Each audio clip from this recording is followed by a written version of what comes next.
Hello guys, kamusta? Welcome back sa ating YouTube channel. Kamusta po kayo?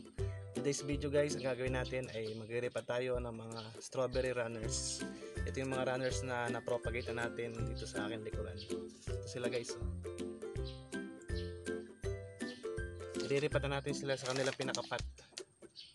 So ito guys. Dati gumawa tayo ng video yung mag-repa tayo galing runners. Yun naman ay galing Baguio. So, ngayon naman ang gagawin natin, ito na yung mga runners na na-propagate natin. Bago natin simulan ang ating video, intro muna tayo.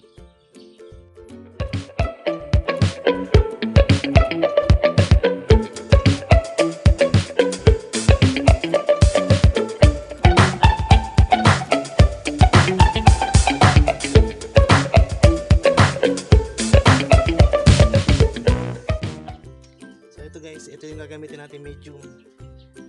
Ito. Ang ratio nga pala na to guys, 60% na garden soil, 20% na compost, rice hull, tsaka 20% na cow manure. Ito guys yung gagamitin natin sa pag-repatan.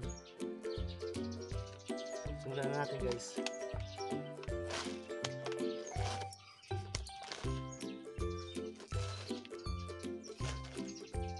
Kasi ito guys yung runners natin. Dahan-dahan lang sa pagtanggal guys, yung ugat to.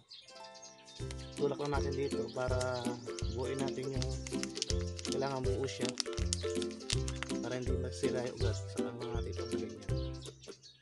Yan guys, nakita natin stable na talaga siya, ang daming ugat para kailangan hindi magalaw yung ugat niya para pag nirepat natin direksyan na ito agad.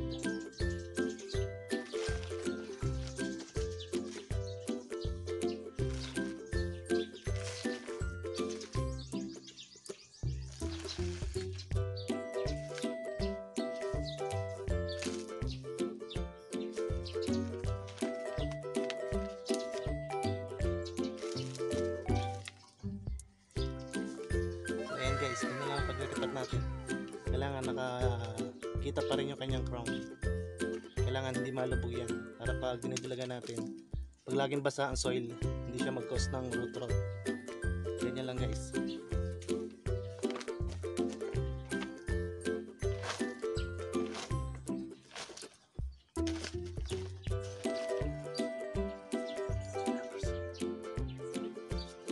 Tulak lang matipit. Buuin natin plastic para yung plastic na to gagamit pa natin sa susunod kung nagpa-runners tayo.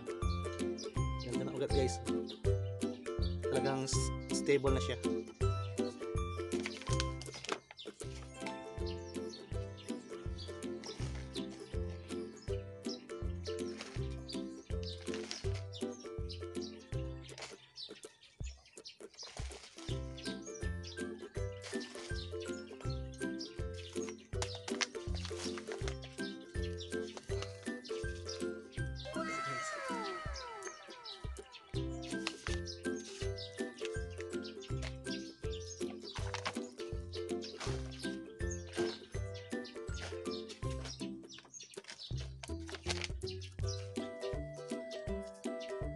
Alisin na natin yung mga lumang dahon, mga old.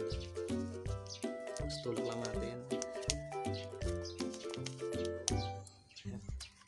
Pag i-harvest nyo siya guys, kailangan ganyan na yung niya, ugat niya. Talagang punong-puno na.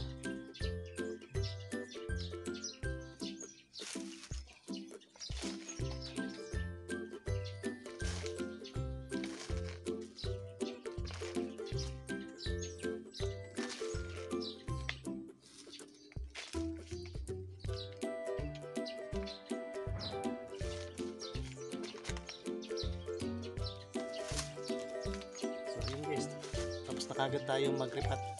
Ganoon lang kasimple guys. Ito lang ang ginawa natin sample para mabilis. Tapos guys, sa pagdidilig na to, once a day lang ang dilig niya. Tapos pwede na rin siya idireksan kasi dito naman natin na propagate ito sa lowland. Diretso na siya kahit dyan sa initan na yan. Hindi naman natin nagalaw yung mga ugat niya. So yun, ganoon na lang guys. Kapag repat ng nabibili nating runners galing sa lowland. pagdidilig guys, ano yun, yung sakto lang ang pagkakabasa. Tapos sa susunod na dilig nyo, pag dry na itong ibabaw niya, pag moist pa, huwag nyo pang didiligan uli. Pag itong ibabaw na ganito, pag moist pa siya, huwag nyo pang didiligan.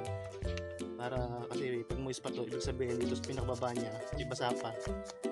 Para hindi siya nagkukos ng root rot. Pag lagi kasi dilig ka ng dilig, pwede siya mag-cause ng root rot.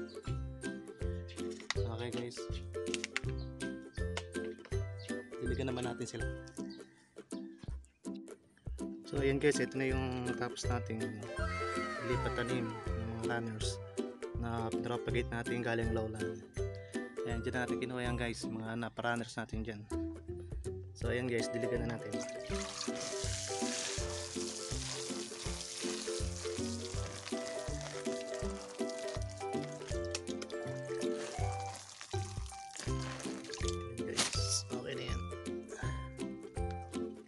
Sa pagdidilig guys, yung sakto lang na pagkakadilig sa kanya, hindi overwater. Tapos kung dito sa na propagate sa mainit na lugar, yan guys, direct na sana kailangan yan. Hindi na natin kailangan ilagay sa shaded. Kasi pag nilagay pa natin sa shaded dyan, sanay naman siya sa mainit na lugar. Dito na siya lumaki sa lowland. Manghihina yan guys pag nasa malililim na lugar. Nilagay pa natin sa ilalim ng puno o kaya sa may bubong, manghihina yan guys, babagal ang paglaki niyan. Basta hindi na nagripat kayo, hindi naman nagalaw yung kanilang ugat, yan guys, direksan na yan. Isama na natin sa kanila dito.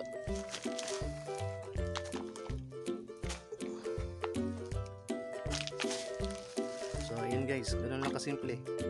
Tapos after 1 week yan, pwede na natin sprayin yan ng mga FFJ para mas mabilis silang gumanda, mabilis silang makarecover. Yan guys, yung mga tanim natin, sobrang lulusog talaga. Talagang direksyon yan guys, meron lang tayo, nandito lang sila sa greenhouse. Para hindi siya, dito kasi alagaan ko rin to guys ng ubas. Kaya dito ko na sila inilagay. Kung gaano kainit yan guys, may UV plastic lang tayo.